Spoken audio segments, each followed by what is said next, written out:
Highway का खौफनाक हादसा। रात गहरी हो चुकी थी। घना कोहरा चारों तरफ फैला हुआ था। अजय, नेहा और उनका दोस्त रोहित एक शादी से लौट रहे थे। सुनसान हाईवे पर सिर्फ उनकी गाड़ी की आवाज गूंज रही थी।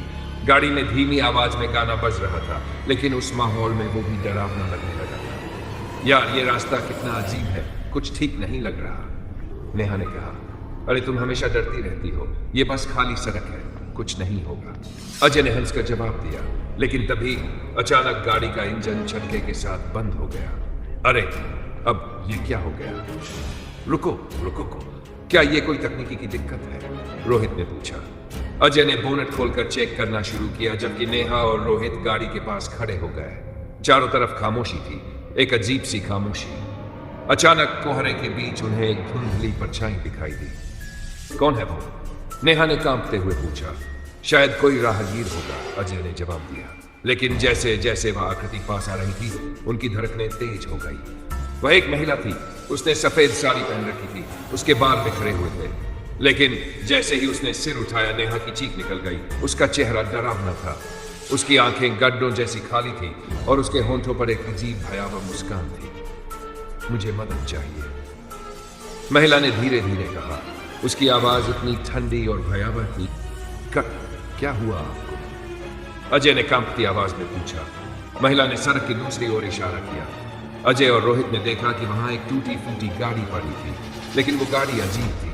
उसका अगला हिस्सा पूरी तरह से क्षतिग्रस्त था और अंदर खून के धब्बे साफ दिखाई दे रहे थे। अरे ये गाड़ी यहाँ कब से है? रोहित ने हैरानी से कहा। तभी गाड़ी के पास एक और परछाई दिखाई दी। ये एक आदमी था, लेकिन उसका सिर अजीब तरीके से पीछे की ओर मुड़ा हुआ था। भागो, ये इंसान नहीं है, नेहा चीख पड़ी। तीनों तेजी से गाड़ी में बैठे। अजय ने गाड़ी स्टार्ट करने की कोशिश की, लेकिन गाड़ी स्टार्ट ही नहीं हो रही थी। जल्दी करो अजय, जल्दी करो, रोहित लगभग चिल्ला उठा। तभी खिड़की के शीशे पर जोर की आवाज हुई। वह महिला खिड़की के पास आ चुकी थी। उसने शीशे पर अपना चेहरा टिका दिया और उसकी मुस्कान और भी डरावनी हो गई। गाड़ी स्टार्ट करो अजय, वरना हम मर जाएंगे, नेहा चीखी। अजय ने पूरी ताकत से कोशिश की और गाड़ी आखिरकार स्टार्ट हो गई। उन्होंने गाड़ी तेजी से दौड़ा दी, लेकिन जब उन्होंने पीछे मुड़कर देखा तो वह महिला उनकी गाड़ी के पीछे दौड़ रही थी, और वह इतनी तेज दौड़ रही थी कि उनकी गाड़ी से भी तेज लग रही थी। ये कोई इंसान नहीं है, रोहित ने डरते हुए कहा।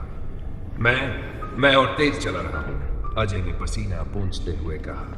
थोड़ी देर बाद उन्हें लगा कि अब सब कुछ ठीक हो गया है, लेकिन तभी गाड़ी के अंदर अचानक ठंड पड़ने लगी। क्या ऐसी यूं हो गया? नेहा ने चौंकते हुए पूछा। नहीं, मैंने तो ऐसी चालू नहीं किया, अजय ने जवाब दिया। तभी पीछे से एक धीमी और डरावनी हंसी सुनाई दी। उन्होंने कांपते हुए पीछे देखा और उनके रोंगटे खड़े हो गए। वह महिला गाड़ी की पिछली सीट पर बैठी थी। तुम भाग नहीं सकते, वह हंसी और बोली। अजय ने गाड़ी रोकने की कोशिश की, लेकिन ब्रेक काम नहीं कर रहे थे। गाड़ी अंधेरे में दौड़ती जा रही थी। और फिर अगली सुबह पुलिस को सुनसान हाईवे पर उनकी गाड़ी मिली। गाड़ी के शीशे टूटे हुए थे और अंदर खून के निशान थे, लेकिन गाड़ी में कोई भी नहीं था।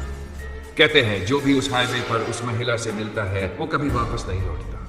क्या आप उस हाईवे पर सफर करने की हिम्मत करेंगे?